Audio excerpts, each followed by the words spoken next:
CM ಹೇಳಿಕೆ ಕೊಟ್ಟಿದ್ರು sir, ಅದೊಂದೇ ಸರ್ ಸಂವಿಧಾನ ಬಾಹಿರ ನಿಮ್ಮ ಬೇಡಿಕೆ. ಸಿದ್ದರಾಮಯ್ಯನವ್ರು ಮಾಡ್ತಾ ಇರೋದೇ ಎಲ್ಲ ಸಂವಿಧಾನ ಬಾಹಿರ ಕೆಲಸ.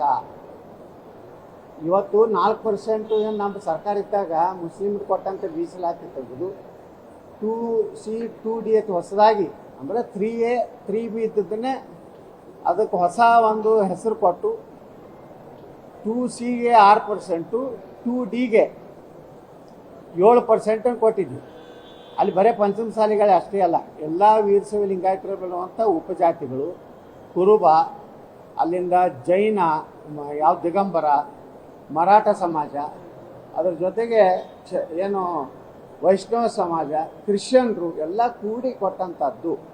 ಇವತ್ತು ಸುಪ್ರೀಂ ಕೋರ್ಟಿನಲ್ಲಿ ಹಿಂದಿನ ನಮ್ಮ ಸರ್ಕಾರ ಎಲ್ಲಿಯೂ ಸಹ ನಾವು ಇಂಪ್ಲಿಮೆಂಟ್ ಮಾಡೋದಿಲ್ಲ ಅಂತೇಳಿ ಅಫಿಡೇಟ್ ಹಾಕಿಲ್ಲ, ಬರೀ ಒಂದು ಸ್ಟೇಟ್ಮೆಂಟ್ ಮಾಡ್ಯಾರ. ನೆಕ್ಸ್ಟ್ ಹೀರಿಂಗ್ವರೆಗೆ ನಾವು ಇಂಪ್ಲಿಮೆಂಟ್ ಮಾಡೋದಿಲ್ಲ ಅಂತ. ಈಗ ಒಂದು 7-8 ಹೀರಿಂಗ್ ಆಗ್ಯಾವ. ಈ ರಾಜ್ಯ ಸರ್ಕಾರ ಅದು ಹೊಟ್ಟೆ ಇಂಟ್ರೆಸ್ಟ್ ಕೊಡಲಾರ್ದಕ್ಕೆ, ಆಸಕ್ತಿ ತೋರಿಸಲಾರ್ದಕ್ಕೆ ಸುಪ್ರೀಂ ಕೋರ್ಟ್ ಅದನ್ನು ಒಂದು ಅಬ್ಸರ್ವೇಷನ್ ಮಾಡಿದೆ. ಏನಂದರೆ ಈ ರಾಜ್ಯ ಸರ್ಕಾರಕ್ಕೆ ಈ ಒಂದು ಪ್ರಕರಣದಲ್ಲಿ ಇಚ್ಛಾಶಕ್ತಿ ಇರದೇ ಇರೋದ್ರಿಂದ 4 ವಾರ 6 ವಾರ ನಾವು ಮುಂದಕ್ಕೆ ಹಾಕ್ತಾ ಇದ್ದೀವಿ ಅನ್ನೋಂಥದ್ದು ಸುಪ್ರೀಂ ಕೋರ್ಟ್ ಹೇಳಿದೆ. ಅಂದರೆ ಸಿದ್ದರಾಮಯ್ಯನವರು ದುರುದ್ದೇಶದಿಂದ ಎಲ್ಲ ಮೀಸಲಾತಿಗಳಿಗೆ ಇವತ್ತು ದಲಿತ ಮೀಸಲಾತಿ ಈಗಾಗಲೇ ನಮ್ಮ ಸರ್ಕಾರ ಏನು 17% ಪರಿಶಿಷ್ಟ ಜಾತಿ, 7% ನಮ್ಮ ಪರಿಶಿಷ್ಟ ಪಂಗಡ ಒಳ ಮೀಸಲಾತಿಯನ್ನು ಕೊಟ್ಟಿತ್ತು. ಅದನ್ನು ಜಾರಿ ಮಾಡದೆ ಮಕ್ಕಳ ಸಮಿತಿ ಮಾಡೋದ್ರ ಮೂಲಕ ಡಿಲೇ ಟ್ಯಾಕ್ಟಿಸ್ ಮಾಡ್ತಾ ಇದ್ದಾರೆ. ಯಾವ ಸಮುದಾಯಗಳಿಗೂ ಸಹಿತ ಸಿದ್ದರಾಮಯ್ಯನವರು ನ್ಯಾಯ ಕೊಡ್ತಾ ಇಲ್ಲ. ಇದು ಅಸಂವಿಧಾನಿಕ ಅಂತ ನಾ ಹೇಳಕ್ಕೆ ಬಯಸ್ತಾ ಇದ್ದೀನಿ.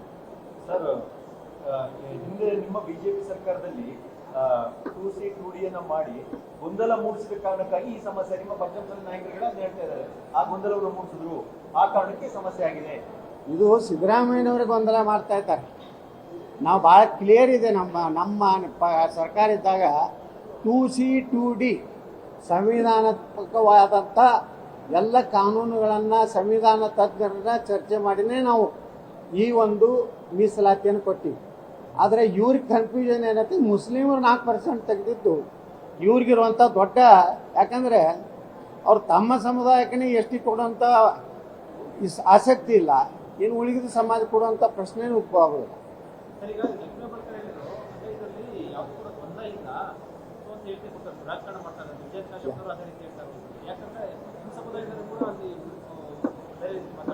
ಅವ್ರ ಬಗ್ಗೆ ಮಾತಾಡೋದಕ್ಕೆ ಬಿಟ್ಬಿಡೋದು ಸೂಕ್ತ. ಅವರಿಂದ ಏನು ಸಮಾಜಕ್ಕೆ ಒಳ್ಳೇದಾಗ್ತದತ್ತೇನು ಅನಿಸೋದಿಲ್ಲ. ಅದು ಮುಗಿದ, ಅದು ಬಾಗಿಲು ಬಂದಾಗಿದೆ. ಅವ್ರ ಬಗ್ಗೆ ಏನು ಮಾತಾಡುವಂಥದ್ದು, ಯಾವುದು ಗೌರವ ಕೊಡುವಂಥದ್ದು ಇಲ್ಲ. ಸಮಾಜಕ್ಕೆ ಗೊತ್ತಾಗಿಬಿಟ್ಟಿದೆ. ಇವರು ಕೇವಲ ತಮ್ಮ ಮಂತ್ರಿ ಸ್ಥಾನಕ್ಕಾಗಿ ಸಮುದಾಯವನ್ನು MLA ಆಗೋದ್ರ ಸಲುವಾಗಿ ಉಪಯೋಗ ಮಾಡಿಕೊಂಡ್ರು ಅನ್ನೋದು ಎಲ್ಲರಿಗೂ ಗೊತ್ತಾಗಿದೆ. ಹೋರಾಟ ಇರ್ತದೆ, ಹೋರಾಟ ನಿರಂತರ ಇರುವುದೇ. ಎಲ್ಲಿವರೆಗೆ ಮೀಸಲಾತಿ ಸಿಗುವುದಿಲ್ಲ ಅಲ್ಲಿವರೆಗೆ ನಮ್ಮ ಹೋರಾಟ ಇರುವುದೇ. ಕೇವಲ ಪಂಚಮಸಾಲಿ ಅಲ್ಲ, ಉಳಿದೆಲ್ಲ ಸಮಾಜ 40 ಸಮುದಾಯ ಅದಲ್ಲ, ಅವೆಲ್ಲ ಸಮುದಾಯಗಳ ಒಂದು ಹೋರಾಟ ಇದ್ದೇ ಆಗ್ತದೆ.